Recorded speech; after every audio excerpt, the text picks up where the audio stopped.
Hello student, welcome back to my channel Aakash lecture. Student, जितने बच्चे class 12th में हैं और 24 फरवरी को हिंदी का पेपर देने वाले उनके लिए सबसे ज्यादा इंपॉर्टेंट है मेरे प्यारों। आज मैं आप लोगों को हिंदी का एक ऐसा पेपर बताने वाला हूं जो कि 24 फरवरी को आपके एग्जाम में पूछा जाने वाला है। मेरे प्यारों, अच्छी बात यह है कि इस पेपर को मैं खुद अपने हाथों से बोर्ड एग्जाम की कॉपी पे सॉल्व किया हूं, ताकि पूरा का पूरा सोल्यूशन आप देख पाओ। क्योंकि आप लोगों को मेरे प्यारों 24 फरवरी को आप लोगों को बोर्ड एग्जाम की कॉपी पे लिखना होगा आंसर, ठीक है ना, कि याद करना पड़ेगा। तो बोर्ड एग्जाम की कॉपी पे लिखना होगा, तो इसलिए मैं पूरा का पूरा मेरे पास जो 3 घंटे लगा मुझे लिखने के लिए, पूरा लिख के लेके आऊं। हर एक प्रश्न कैसे करना है, कौन सी गलती नहीं करना है, हेडिंग कहां डालना है, कौन सी मिस्टेक नहीं करना है, इस पेपर को पूरा का पूरा अगर आप तैयार कर लेते हो मेरे पास तो 100 में 100 नंबर आज ही आप लोगों का बिल्कुल मेरे पास पक्का हो गया। इस पेपर को जरूर से जरूर तैयार करके जाना। 302 डीके कोड है मेरे प्यारों। आपसे निवेदन है कि इस पूरा का पूरा पेपर जितना है, जितना सोल्यूशन कराऊंगा, सारे के सारे क्वेश्चन आपको याद होने चाहिए। तो मेरे प्यार जो देखिए कैसे सबसे पहले आप लोग स्टार्ट करोगे। देखो पेपर यहां से सबसे पहले स्टार्ट होगा। सबसे पहले पेपर स्टार्ट हुआ यहां से खंड क। तो सबसे पहले खंड क स्टार्ट होगा। तो मेरे प्यारों जो सबसे पहले आप हेडिंग बनाओगे खंड क, और भी ब्लैक पेन से मेरे प्यारों जो आप स्केच का भी यूज कर सकते हो, कोई दिक्कत नहीं है। तो खंड क इसके नीचे आप अंडरलाइन कर दीजिएगा। फिर अगर प्रश्न उत्तर संख्या पहला कर रहे हो तो एक लाइन का गैप देना आप लोगों को। एक लाइन का गैप देके तब जाके आप लिखे प्रश्न उत्तर संख्या पहला। तो ये आपका प्रश्न उत्तर संख्या पहला। और पहले में आप लोगों का एक क वाला प्रश्न है जो कि बोला है कि आचरण की सभ्यता के लेखक है मेरे प्यार बच्चों, ठीक है। तो आचरण की सभ्यता के जो लेखक है वो अध्यापक पूर्ण सिंह है। कौन है? अध्यापक पूर्ण सिंह। तो पहले का चौथा जो है बिल्कुल राइट आंसर है। तो पहले का चौथा देखिए, पहले का क का चौथा है तो आप लिखोगे कैसे कि उत्तर पहले का क का चौथा, ऐसा लिखना है अध्यापक पूर्ण सिंह। अब कोष्टक में उसको ट्रिक लगा देना सही का निशान की यही वाला ऑप्शन सही है, ठीक है। इसके बाद अगर हम बात करें ख वाला, कह रहा है कि चिंतामणि निबंध संग्रह के लेखक हैं। तो चिंतामणि निबंध संग्रह के लेखक कौन है मेरे पास? जो रामचंद्र शुक्ल जी हैं। तो ख का तीसरा सही है। तो ख का यहाँ पे तीसरा रामचंद्र शुक्ल डालेंगे, फिर उसके आगे आप सही का निशान लगा देना है आप लोगों को। क्लियर है? चलिए, समझ में आ रहा है आप लोगों को। इसके बाद देखिए यहाँ पे ग वाला प्रश्न है कि उसने कहा था कहानी के लेखक हैं। तो उसने कहा था कहानी के लेखक कौन है? चंद्रदर्श शर्मा गुलेरी जी। तो ग का तीसरा सही है। तो आपको भी ऐसे ही लिखना है, ग का तीसरा चंद्र शर्मा गुलेरी, और ट्रिक लगा देना है सही का निशान। इसके बाद अगला है मेरे प्यार बच्चों कि राष्ट्र का स्वरूप निबंध वासुदेव शरण अग्रवाल के किस निबंध संग्रह से लिया गया है मेरे प्यार बच्चों? तो पृथ्वी पुत्र से लिया गया है। तो घ का दूसरा, तो देखिए घ का दूसरा पृथ्वी पुत्र से लिया गया है। क्लियर है मेरे प्यार बच्चों। इसके बाद है ड वाला कि बहादुर कहानी के लेखक हैं। तो बहादुर कहानी के लेखक कौन है? अमरकांत जी, ठीक है। तो चौथा वाला सही है।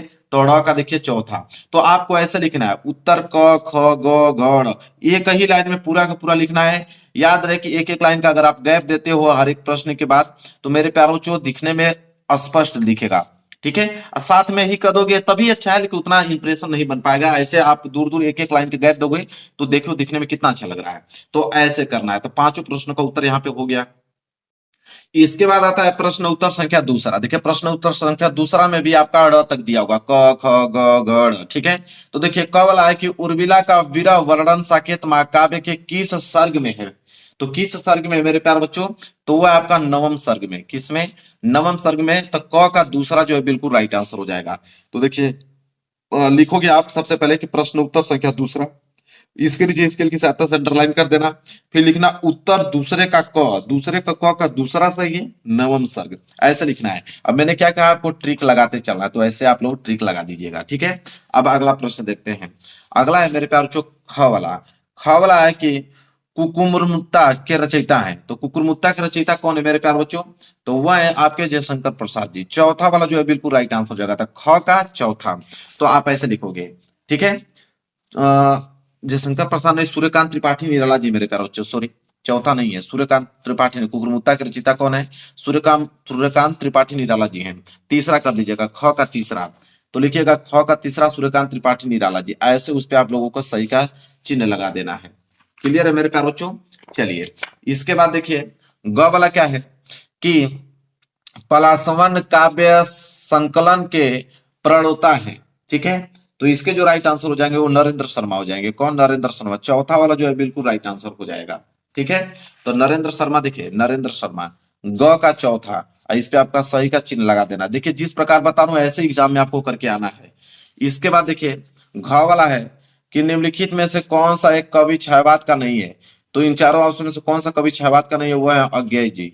अज्ञेय जी तो घ का चौथा है, तो आप घ का चौथा अज्ञेय जी, फिर इसके आगे सही का चिन्ह आप लोगों को लगा देना है।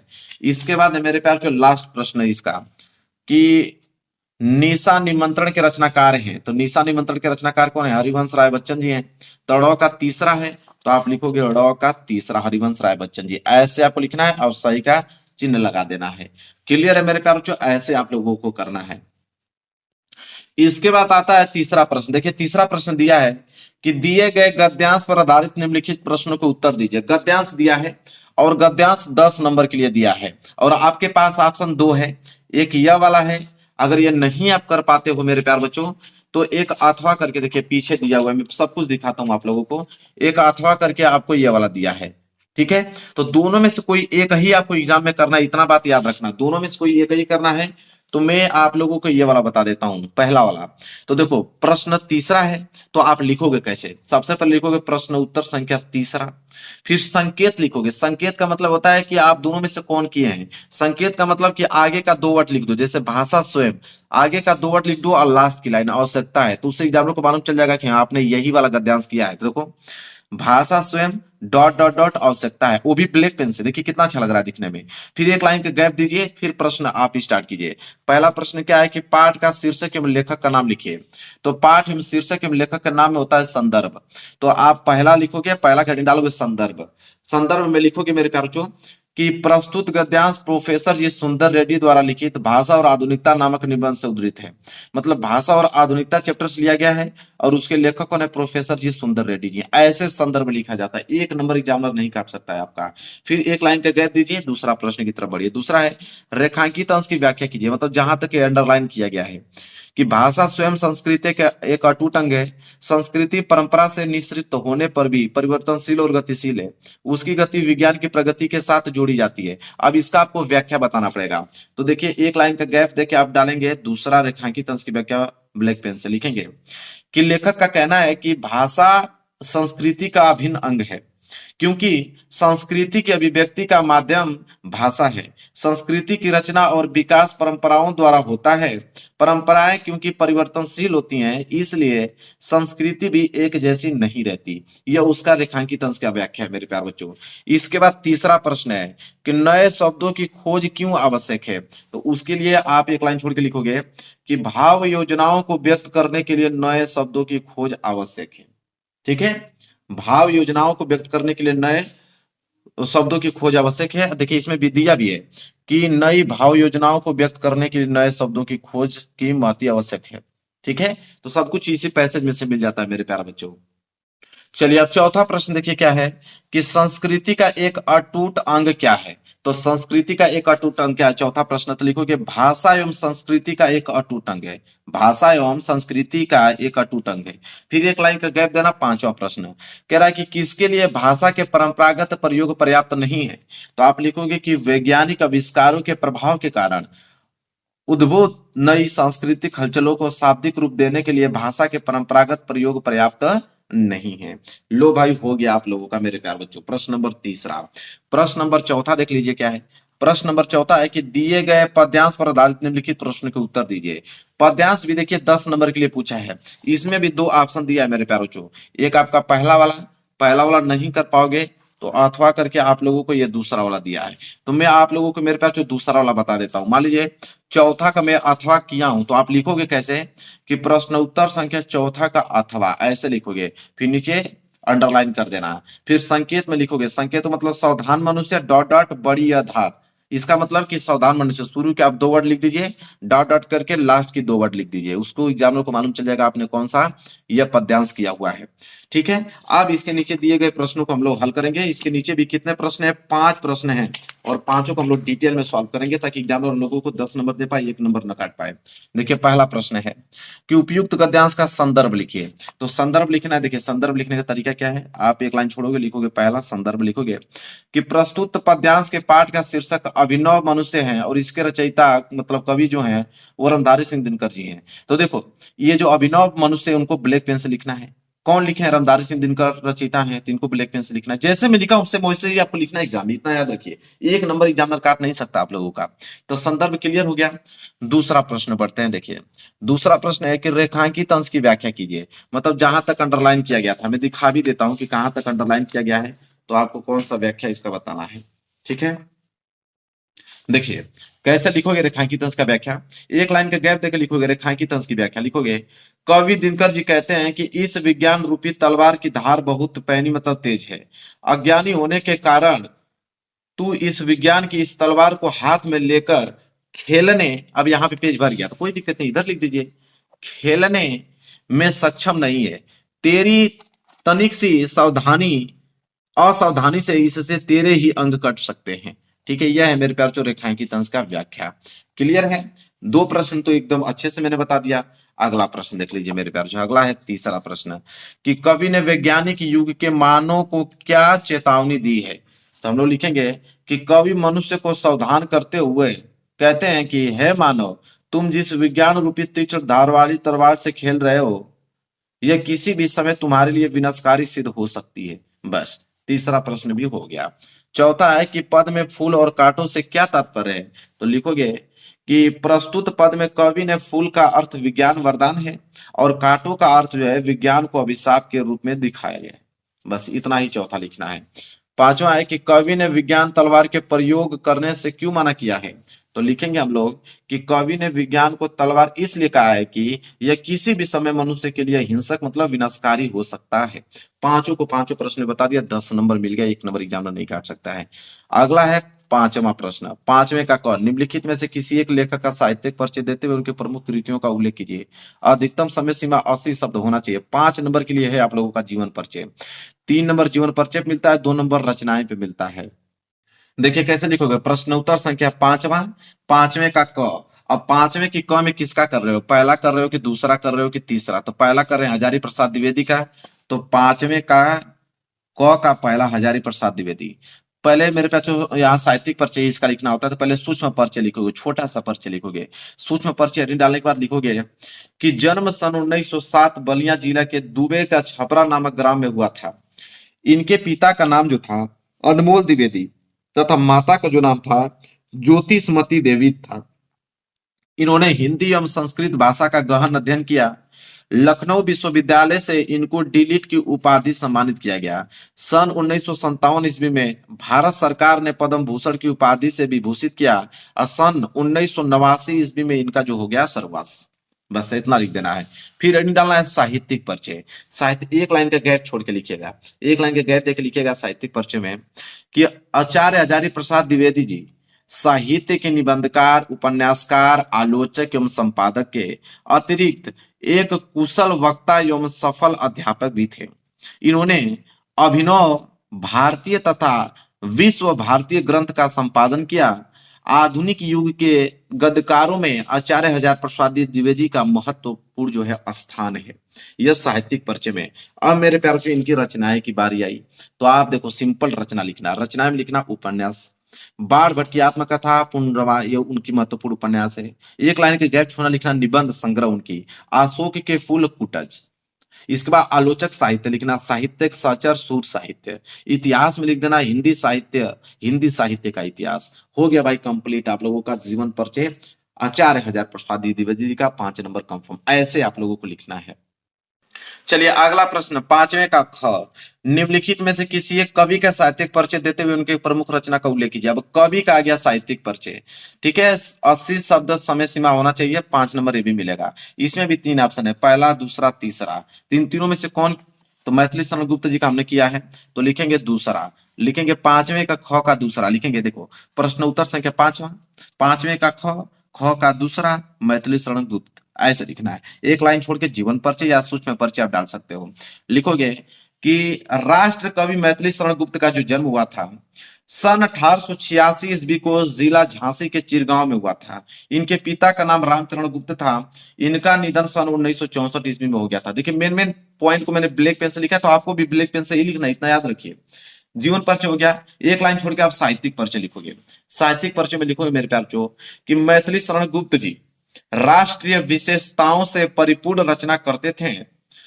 इनकी रचनाओं में राष्ट्रभक्ति एवं राष्ट्र प्रेम स्पष्ट रूप से दिखाई देता है, इसलिए इनको सभी कवियों ने राष्ट्र कवि की उपाधि दी।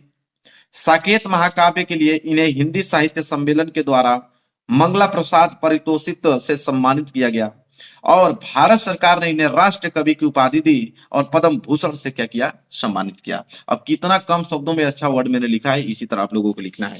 इसके बाद 2 लाइन बचा है तो इधर भी लिखोगे कि गुप्त जी खड़ी बोली के विकास से भी अपना महत्वपूर्ण योगदान दिया है। ये द्विवेदी युग के सबसे लोकप्रिय कवि माने जाते हैं। अब रचनाएं, तो रचनाएं साकेत, भारत भारती, यशोधरा, पंचवटी, बस हो गया काम आप लोगों का। चलिए आगे बढ़ते हैं प्रश्न नंबर 6 की तरफ। प्रश्न नंबर 6 है कि लाठी और ध्रुव यात्रा कहानी के उद्देश्य पर प्रकाश डालिए। 5 नंबर मिलेगा। 80 वर्ड होना चाहिए शब्द सीमा। अगर ये नहीं करना चाहते हो तो अथवा करके आपको इधर दिया हुआ है पंचलाइट, कि पंचलाइट कहानी का सारांश अपने शब्दों में लिखे। वेरी वेरी मोस्ट इंपोर्टेंट है, मैं यही आपको बताने वाला हूं। पंचलाइट कहानी का सारांश कैसे लिखोगे, देखो प्रश्न उत्तर संख्या 6 का अथवा डालोगे पंचलाइट कहानी का सारांश। इसके बाद लिखना चालू करोगे कैसे कि पंचलाइट रेणु जी की आचंकलिक कहानी है।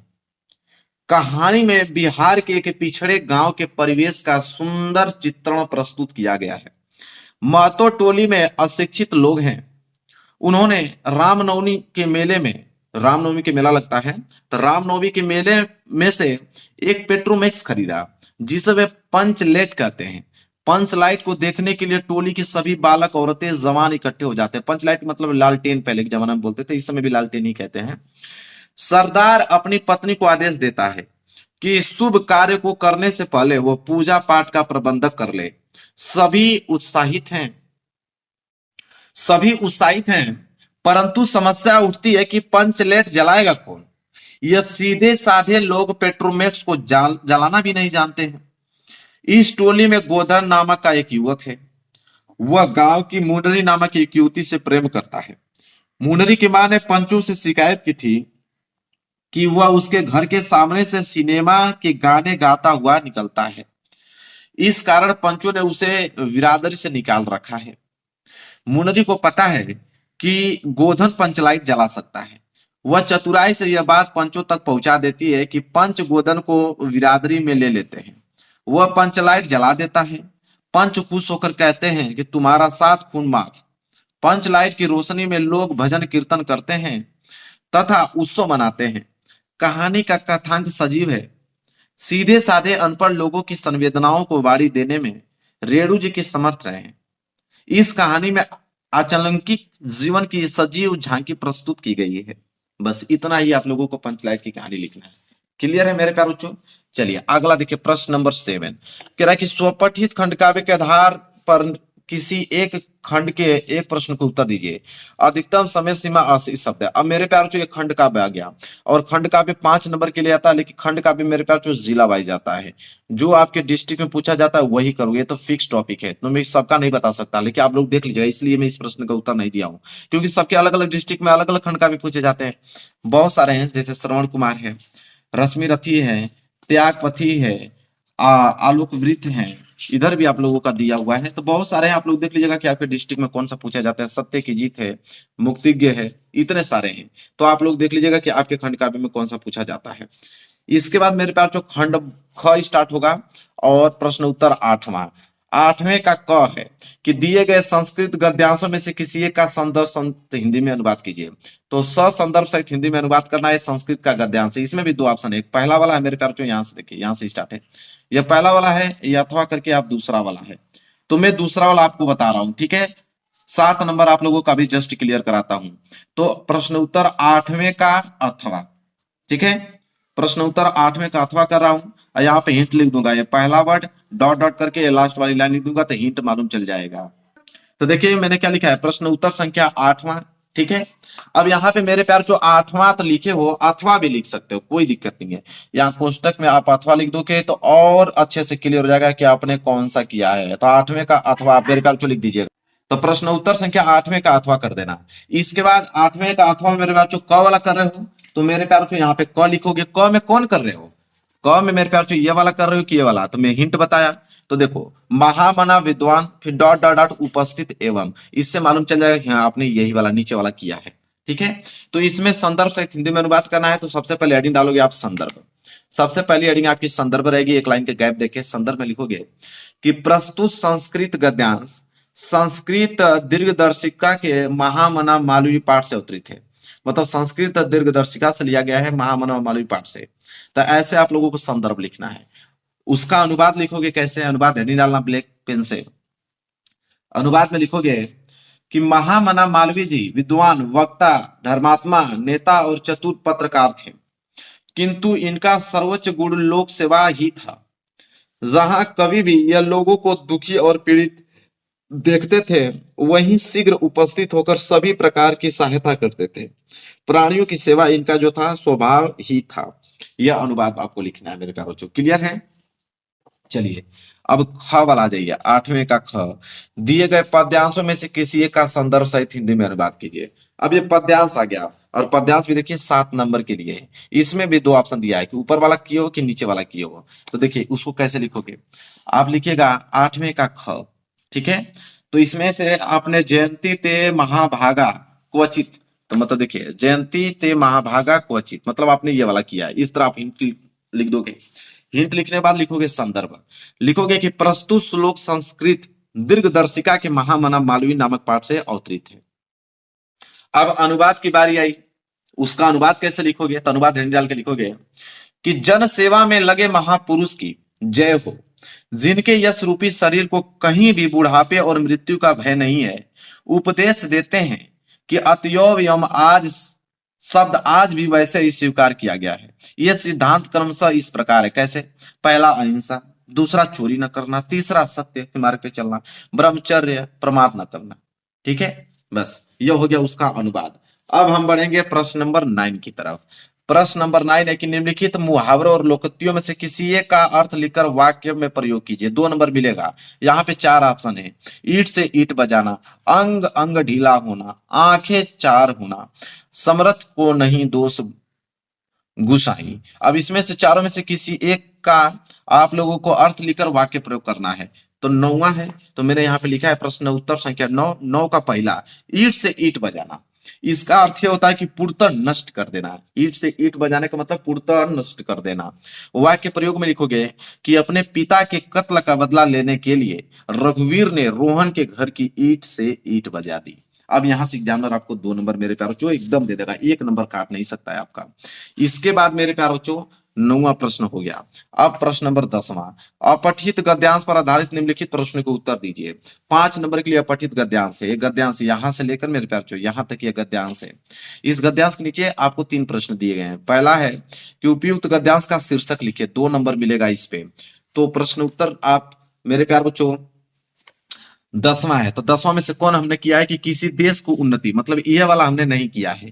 ठीक है, 2 इसमें भी देता है ना, अथवा करके दिया हुआ है पीछे, तो मैंने यह वाला किया है। तो दोनों में से कोई एक ही करना है जो कि मैंने अथवा वाला किया है। तो मैंने हेडिंग डाला है प्रश्न उत्तर संख्या 10वें का अथवा। ठीक है, हिंट डाला है किसी देश की उन्नति डॉट डॉट डॉट नहीं हो सकती। तो किसी देश की उन्नति डॉट डॉट डॉट हो सकती, मतलब ये वाला हो सकती। लास्ट की लाइन उठाया, संकेत मैंने इस तरह लिख दिया। इसके नीचे 3 प्रश्न है। पहला है कि जीवन के लिए कौन से साधन महत्वपूर्ण बताए गए हैं। तो आप लिखेंगे उत्तर पहला इसका कि विद्या, धन और शक्ति, जीवन के लिए ये तीनों महत्वपूर्ण साधन बताए गए हैं, ऐसे लिखना है। फिर 1 लाइन का गैप दे देना है। फिर प्रश्न दूसरा देखेंगे, क्या है कि उपयुक्त गद्यांश का शीर्षक निर्धारित कीजिए, 2 नंबर। तो लिखेंगे कि दिए गए गद्यांश में नारी के सम्मान और नारी की योग्यताओं और उपयोगिताओं का वर्णन किया गया है, अतः प्रयुक्त गद्यांश का उपयुक्त शीर्षक नारी का महत्वपूर्ण स्थान है। 2 नंबर भाई यहां से क्लियर हो गया। ठीक है, इसके बाद है कि भारत में नारी का महत्वपूर्ण स्थान किस काल में था। 2 नंबर यहां से मिलेगा। तो लिखेंगे भारत में वैदिक युग में नारी का महत्वपूर्ण स्थान था। तो 2 नंबर यहां से मिल गया। तो 5 नंबर यहां से कवर हो गए। 10वें का अथवा भी यहाँ पे क्या होगा, क्लियर हो गया। आगे बढ़ेंगे प्रश्न नंबर 11 की तरफ। प्रश्न नंबर 11 यहाँ पे कि निम्नलिखित शब्द युग्मों का सही अर्थ चयन करके लिखिए। ठीक है, तो चलिए देखिए हेडिंग कैसे बनाएंगे इसका। देखिए हेडिंग बनाएंगे प्रश्न उत्तर संख्या 11। 11 का मेरे प्यार बच्चों हम लोग क वाला कर रहे हैं। देखिए 11 का क का पहला, तो 11 का क का पहला, उस पहले में भी मेरे प्यार बच्चों बोला है कि मनोज, मनोज का अर्थ क्या होगा। ठीक है, तो मेरे प्यार बच्चों देखिए पहले का 100 वाला जो बिल्कुल राइट आंसर हो जाएगा। कामदेव सुंदर, मतलब एक मनोज का अर्थ तो कामदेव हो गया, एक मनोज का अर्थ जो है सुंदर हो गया। तो हो जाएगा कि क का पहले का 100 वाला जो है बिल्कुल राइट आंसर हो जाएगा, कामदेव सुंदर। फिर दूसरा उसमें सूर, सूर का अर्थ क्या होता है? तो देखिए दूसरे का वीर और देवता, वीर और देवता मतलब इस सुर का अर्थ तो वीर होता है और इस सुर का मतलब देवता होता है। क्लियर है मेरे प्यारे बच्चों? चलिए इसके बाद है ख वाला। ठीक है, ख वाला है कि निम्नलिखित शब्दों में से किसी एक शब्द को दो सही अर्थ लिखे, 2 नंबर आपको मिलेगा। नाक है, वारिद है, पयोधर है, अर्क है। तो मैंने लिखा है उत्तर ख का पहला नाक का, नाक का 2 अर्थ लिखा है, एक नासा एक नासिका। हो गया। अब ग वाला देखेंगे, निम्नलिखित वाक्यांशों के लिए एक सही शब्द का चयन करके लिखिए। बोला है कि किए गए उपकार को मानने वाला। तो देखिए किए गए उपकार को मानने वाला पहले का सही कृतज्ञ कहलाता है। क्या कहलाता है? किए हुए उपकार को मानने वाला कृतज्ञ कहलाता है। तो ग का पहले का स, तो ग का पहले का स। फिर उसमें दूसरा प्रश्न है कि जो किए गए उपकार को मानता हो, तो जो किए गए उपकार को मानता हो कृतधन कहलाता है। तो दूसरे का स सही है, देखिए दूसरे का स कृतधन कहलाता है, तो ऐसे लिखोगे। क्लियर है? अब आगे ये घ वाला, निम्नलिखित में से किन्हीं 2 वाक्यों को शुद्ध करके लिखे। जैसे बोला है कि मोहन ने अलमारी खरीदा, तो इसको हो जाएगा मोहन ने अलमारी खरीदी। तो लिखोगे देखो घ वाला, उत्तर घ का पहला मोहन ने अलमारी खरीदी, शुद्ध करके आपने लिख दिया। इसके बाद एक और है, आपको 4 ऑप्शन दिया है, 4 में से कोई किन्हीं 2 ही वर्डों को शुद्ध करके लिखना है। तीसरा वाला है शिक्षक ने छात्र को प्रशंसा की, तो यह छात्र नहीं होगा, छात्र वाला तो यह होगा। तो आप लिखोगे कि शिक्षक ने छात्र की प्रशंसा की, ऐसे लिखना है। अब मेरे प्यारे बच्चों बढ़ते हैं अगले प्रश्न की तरफ। देखिए अगला प्रश्न क्या है? अगला प्रश्न मेरे प्यारे बच्चों है यहाँ पे प्रश्न नंबर 12। देखिए प्रश्न नंबर 12 है कि 12 में क ख ग। क वाला है कि वीर रस अथवा हास्य रस की परिभाषा लिखते हुए एक उदाहरण लिखिए, 2 नंबर। तो मैं यहाँ पे हास्य रस बताया हूं। देखिए कैसे लिखोगे, प्रश्न उत्तर संख्या 12 का क हास्य रस हेडिंग डालोगे। हास्य रस हेडिंग डालने के बाद लिखोगे इसमें क्या कि हास्य रस का स्थायी भाव हास होता है। क्या होता है? हास। जब हास नामक अस्थाई भाव विभाव अनुभाव संचारी भावों से संयोग करता है तो वहां पर हास्य रस होता है, मतलब वहां पे हास्य रस की उत्पत्ति होती है या वहां पे हास्य रस होता है। उदाहरण देखिए, उदाहरण में लिखोगे हाथी जैसा देह है, गेंडे जैसी खाल, तरबूजे सी खोपड़ी, खरबूजे से गाल। ये हो गया मेरे प्यार जो हास्य रस। इसके बाद ख वाला है कि उपमा अलंकार अथवा श्लेष अलंकार का उदाहरण, लक्षण सहित उदाहरण लिखिए, 2 नंबर। तो मैंने लिखा है यहाँ पे ख उपमा अलंकार। ख का मैंने उपमा अलंकार लिखा है कि वह अलंकार जिसमें किसी वस्तु की समानता या तुलना किसी व्यक्ति से की जाती है वहां पर उपमा अलंकार होता है मेरे प्यार बच्चों। ठीक है, उदाहरण के तौर पे मैंने लिखा है पीपर पात सरिस मंडोला। क्लियर है? चलिए ख वाला भी प्रश्न कर दिया मैंने।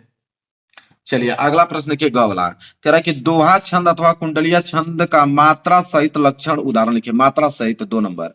तो मैंने यहाँ पे दोहा छंद का लिखा है। देखिए उत्तर ग दोहा छंद लिखेंगे कि यह अर्धमात्रिक छंद है जिसमें 4 चरण होते हैं। पहले एवं तीसरे चरण में 13-13 मात्राएं तथा दूसरे और चौथे चरण में 11-11 मात्राएं होती है। मतलब कि पहले और तीसरे में 13-13 मात्राएं हैं, दूसरे और चौथे में मेरे प्यार 11-11 मात्राएं। उदाहरण पे देखिए, रईमन पानी राखिए, बिन पानी सब सून, पानी गए ना उबरे मोती मानुष चून। देखिए आप चेक भी कर सकते हो कि पहले और तीसरे चरण में 13-13। देखिए 1 2 3 4, 4 2 6 2 8 2 10 2 12 1 13 हो गया। इसमें भी 13 होना चाहिए। 2 2 4 1 5 2 7 1 8 8 2 10 10 3 13 हो गया। और दूसरे और चौथे में 11-11 होना चाहिए। देखिए 2 2 4 2 6 2 8 2 10 1 11, 2 2 4 2 6 2 8 2 10 1 11। मतलब बिल्कुल एकदम मात्रा सहित बोला था तो मात्रा सहित हमने लिखा है ताकि एग्जाम में 1 नंबर आप लोगों का काट ना पाए। इसी तरह आप लोगों को लिखना है। आगे बढ़ेंगे मेरे प्यारे बच्चों, अगला प्रश्न देखिए क्या है। अगला है प्रश्न नंबर 13। क्या है मेरे प्यारे बच्चों कि विद्यालय के प्रधानाचार्य को शिक्षक पद पर अपनी नियुक्ति हेतु योग्यता सहित आवेदन पत्र लिखिए। अगर 6 नंबर मिलेगा। अगर नहीं करना चाहते हैं तो अथवा करके दिया है कि विद्यालय में खेलकूद की सामग्री की ओर ध्यान आकर्षित करते हुए प्रधानाचार्य को प्रार्थना पत्र लिखिए। तो मैं आपको ये वाला बताता हूँ, ऊपर वाला। तो लिखोगे प्रश्न उत्तर संख्या 13, लिख देना कि विद्यालय के प्रधानाचार्य को शिक्षक पद पर अपनी नियुक्ति हेतु पत्र। ठीक है, कैसे लिखेंगे देखिए उसको ध्यान से। लिखने का क्या तरीका है, सबसे पहले आप लिखोगे सेवा में, कामा लगाओगे, फिर यहां से लिखोगे प्रधानाचार्य महोदय जी। उसके नीचे चित्रकूट इंटर कॉलेज चित्रकूट उत्तर प्रदेश, विद्यालय का नाम लिख लेना। ठीक है, जिसमें आप पढ़ाना चाहते हो। लिखना विषय शिक्षक पद पर नियुक्ति हेतु आवेदन पत्र। फिर लिखना महोदय, फिर कामा लगा के लिखना कि अमर उजाला के अखबार को, मतलब अमर उजाला के अखबार में प्रकाशित आपके विज्ञापन के संदर्भ में प्रवक्ता हिंदी के रिक्त स्थान हेतु मैं आवेदन प्रेषित कर रहा हूं। मेरी शैक्षिक योग्यता एवं अनुभव निम्नवत हैं। देखिए यहाँ पे पूरा अपना डाटा लिख दीजिएगा। जैसे हाई स्कूल आपने 1995 में पास किया है, प्रथम स्थान। किस स्कूल से? उत्तर माध्यमिक परिषद से। इंटरमीडिएट 1989 में प्रथम, वही स्कूल से। बीए आपने 2000 में पास किया है, फर्स्ट डिवीजन इलाहाबाद विश्वविद्यालय से। एमए की परीक्षा आपने पास किया 2002 में, द्वितीय सेकेंड, ठीक है, सेकेंड रैंक लाकर उसी विद्यालय से। फिर अनुभव, एक लाइन छोड़ के अनुभव लिखना कि मैं वर्ष 2004 से एमपी इंटर कॉलेज बांदा में हिंदी प्रवक्ता के रूप में कार्य कर रहा हूं, परंतु यह पद अस्थायी है। आपसे निवेदन है कि मेरी शैक्षिक योग्यताओं पर विचार करते हुए मुझे अपने कॉलेज में सेवा का अवसर प्रदान करने अति कृपया होगी। फिर यहाँ पे डेट लिख दीजिएगा, यहाँ पे आवेदक, यहाँ पे धन्यवाद। बस ये आप लोगों का काम यहाँ पे बन गया मेरे प्यारे बच्चों। अब हम देखेंगे अगला। बोला है 14 नंबर, निम्नलिखित विषयों पर किसी एक विषय भाषा शैली पर निबंध लिखिए। 9 नंबर के लिए मेरे प्यारे बच्चों निबंध पूछा गया। ठीक है, मैं वो निबंध आपको बताना जो एग्जाम में आप लोगों के आएंगे, एकदम फिक्स के आएंगे, उसको कोई रोक नहीं पाएगा। ठीक है, वो निबंध है आप लोगों के बेरोजगारी के कारण निवारण पे 100% मेरे प्यारे बच्चों आने वाला है। ठीक है, बेरोजगारी के कारण और निवारण पे लिखोगे कैसे? प्रस्तावना। देखिए इसको आदमी रट जाओ, 9 नंबर फिक्स है आप लोगों का। बेरोजगारी के कारण और निवारण हेडिंग डालना, पहली हेडिंग प्रस्तावना होनी चाहिए। लिखना बेरोजगारी किसी भी देश अथवा समाज के लिए एक अभिशाप है। इसमें न केवल व्यक्तियों पर बल्कि पूरे समाज पर भी बुरा प्रभाव पड़ता है। इससे एक ओर निर्धरता, भुखमरी और मानसिक अशांति फैलती है, तो दूसरी ओर युवाओं में आक्रोश और अनुशासनहीनता को भी प्रोत्साहन मिलता है। ठीक है, ऐसे आपको प्रस्तावना में आप लोगों को लिख देना है। फिर लिखोगे बेरोजगारी का अर्थ कि जब कोई व्यक्ति योग्य व शिक्षित होता है लेकिन उसकी योग्यता के अनुसार उसे कोई काम नहीं मिलता है, तो इस स्थिति को बेरोजगारी कहते हैं तथा उस व्यक्ति को बेरोजगार कहते हैं। बिल्कुल सही बात है। कोई व्यक्ति अगर उस लायक है, उस लायक उसको जॉब नहीं मिल रही है, तो वो समझ लीजिए कि बेरोजगार है। तो बेरोजगारी का अर्थ में ऐसे आप लोगों को लिखना है। इसके बाद अगली हेडिंग रहेगी बेरोजगारी के प्रमुख कारण। इसमें आपने पहला पॉइंट लिखोगे जनसंख्या में वृद्धि। लिखोगे कि जनसंख्या वृद्धि जो है बेरोजगारी का एक प्रमुख कारण है। विगत कुछ वर्षों में भारत में जनसंख्या का विस्फोट हुआ है। इससे देश की जनसंख्या में तीव्र गति से वृद्धि हो रही है, जबकि व्यक्तियों के लिए रोजगार की व्यवस्था कम हो रही है। जाहिर सी बात है कि जनसंख्या में वृद्धि होगी तो बेरोजगार कम होगा, क्योंकि लोग अत्यधिक लड़का पैदा करना चाहते हैं, तो बेरोजगारी तो होगी ही। इसके बाद कुटीर उद्योगों में गिरावट। लिखेंगे कुटीर उद्योग में दिन प्रतिदिन काफी गिरावट हो रही है, जिसके कारण कारीगर बेरोजगार हो रहे हैं और इससे बेरोजगारी तेजी से बढ़ रही है। जाहिर सी बात है कि अब सारी चीजें मशीनरी से हो रही है, लोगों को बुलाया नहीं जा रहा है काम करने के लिए, मशीन ही सारा काम कर दे रही है, तो बेरोजगार फैलेगा ही। इसके बाद मौसमी व्यवस्था। ये क्या है कि भारत एक कृषि प्रधान देश है, यहाँ पर अधिकांश आबादी खेती पर ही निर्भर है, लेकिन कृषि व्यवस्था मौसमी होने के कारण यह केवल एक निश्चित समय के लिए ही काम का अवसर प्रदान करती है, इसलिए बेरोजगारी तेजी से बढ़ रही है। कहने का मतलब है मेरे प्यारों चो कि मौसमी व्यवस्था का मतलब जैसे गेहूं की फसल है, गेहूं की फसल मौसमी फसल होती है, क्योंकि जब उसमें भी समय लगता है ना कि एक बार आपने गेहूं बो दिया तो उसको 4-5 महीने इंतजार करोगे तब तो जाके फसल होगी, तो इसके बाद 3-4 महीने आप बेरोजगार बैठे रहोगे, तो इसलिए ऐसे लिखना है। क्लियर है? चलिए अगला पॉइंट देखिए, अगला हेडिंग क्या लिखोगे? अगला लिखोगे बेरोजगारी को दूर करने के उपाय, जिसमें से पहला है जनसंख्या वृद्धि पर नियंत्रण।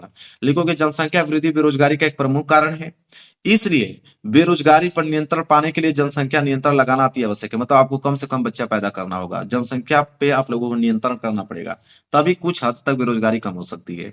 फिर शिक्षा व्यवस्था में सुधार। शिक्षित व्यक्तियों आय और व्यय के बारे में सोचता है और इससे भली भांति परिचित होता है, इसलिए शिक्षा व्यवस्था में सुधार लाकर बेरोजगारी की समस्या से बचा जा सकता है। शिक्षा में जितना बढ़िया से बढ़िया व्यवस्था लाएंगे, जितना अच्छी वैकेंसी लाएंगे, जितना अच्छी नौकरियां देंगे, बच्चे उतना बढ़िया से पढ़ लिख के नौकरी पाएंगे।